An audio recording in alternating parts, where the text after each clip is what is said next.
সম্পূর্ণ প্রসেসে তোমার অনুভূতি কিতা পাইলে?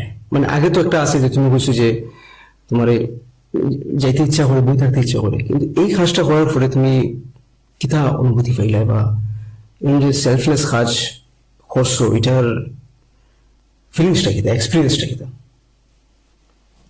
এটার ব্যাপারে বলতে গেলে যেমন আগে মানুষ মানে সব লইয়া গেলে যে সঙ্গে তো আমরা আত্মীয় স্বজন পাড়া প্রতিবেশী যাই, মানুষ তখন বইতে খুব কম বইতো আর কি। মানে মোটামুটি বেশিরভাগ মানুষ মানে যেটা গিয়া, কিন্তু আমার ভিতরে ওই জিনিসটা পাইছিল যে আজকে এই জায়গাটা দেখার পরে যে আগের যে চিত্র যেটা আছে এটা দেখার পরে হয়তো মানুষ কিছু ভয় পায়, ডর লাগতো।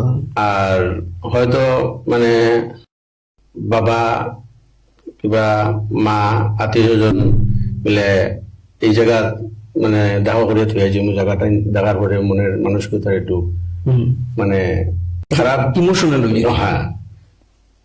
তো আজকের দিনে এই জিনিসটা যে আমার চিন্তাধারা ওইটাই আছে যে আমরা আত্মীয় স্বজন মা বাবা মারা যাওয়ার পরে মানসিকভাবে একটু আমরা দুর্বল হয়ে যাই, এবং এখানে যাওয়ার পরে এই সমস্ত দেখার পরেও একটু বলে এই দৃশ্য দেখার পরে বলে আমার এই মারে ওই জায়গা বাবারে ওই জায়গা থইয়া যায়। কিন্তু আজকের দিনে এই যে মানুষের ভিতরে আইছে যে না, চারিদিকে ফুল গাছ দেখিয়া আঠিয়া বেরিয়া দেখার পরে যে না একটা জায়গা সুন্দর, মানে তখন ওটাই বলবেন না একটা ভালো একটা সুন্দর পরিবেশ।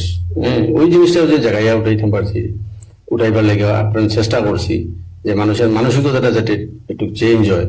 মানে স্বাভাবিক ফুল সবাই বেলা পায়, দেখতে সুন্দর, তো এগুলো দেখার পরে যখন যাওয়ার পরে যখন দেখবো চারিদিকে এরকম, তখন তার মনের দিক থেকে একটু মানে ফিলিংসটা অন্য অন্য রইব যে আজকে না আমি ভালো একটা সুন্দর পরিবেশ এখানে আমার বাবারে দাওয়া করিয়া তুইয়া যাই। আর মানে ওই জিনিসটাই মানে আমার একটু ইচ্ছা ছিল বেশি যে মানুষের ভিতরে ওই জিনিসটা জায়গায় তোলা যায়, একটু ভালো হইব আর কি।